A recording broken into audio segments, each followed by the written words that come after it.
பயன்படுத்தும் போது பாதுகாப்பாக இருப்போம். ශක්තිමත් මුරපදයක් භාවිතා කරන්න. ඔයා ඔයාගේ සමාජ මාධ්‍ය අන්තර්ජාලය භාවිතා කරනකොට ස්ට්‍රෝං පාස්වර්ඩ් එකක් හදාගන්න ඕනේ. ඒ කියන්නේ කැපිටල් ලකුණු, ඒ වගේම සිම්පල් ලකුණු, නම්බර්ස්, ඊට අමතරව සිම්බල්ස් මේ සියල්ල අන්තර්ගත වෙන විදිහේ ශක්තිමත් මුරපදයක්. අඩුම ගානේ සංකේත 12ක්වත් ඇතුළත් වෙන ආකාරයේ මුරපදයක් හදාගන්න ඕනේ. உறுதியான கடவுச்சொற்களை உருவாக்குங்கள். அதாவது கடவுச்சொற்களை உருவாக்கும் போது கேபிட்டல் லெட்டர்ஸ், சிம்பிள் லெட்டர்ஸ், குறியீடுகள், இலக்கங்கள் என்பவற்றை பயன்படுத்தி மற்றவர்களால் ஊகிக்க முடியாத அளவில் உறுதியான கடவுச்சொல்லை உருவாக்கிக் கொள்ளுங்கள்.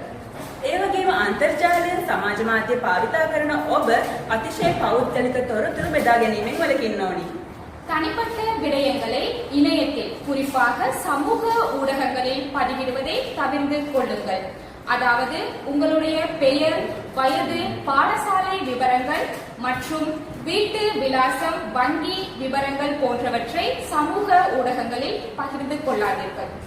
විශේෂයෙන්ම සමාජ මාධ්‍ය භාවිතා කරන ඔබ ඔබගේ ඡායාරූප ඒ වගේම වීඩියෝ පට අනිත් අයත් එක්ක බෙදා ගැනීමෙන් වළකින්න ඕනි. உங்களுடைய புகைப்படங்களையோ அல்லது வீடியோக்களையோ மற்றவர்களுக்கு பகிர்வதை தவிர்த்துக் கொள்ளுங்கள்.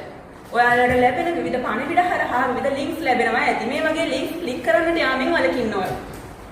உங்களுக்கு வருகின்ற தேவையற்ற வலைத்தளங்களுக்குள் செல்ல.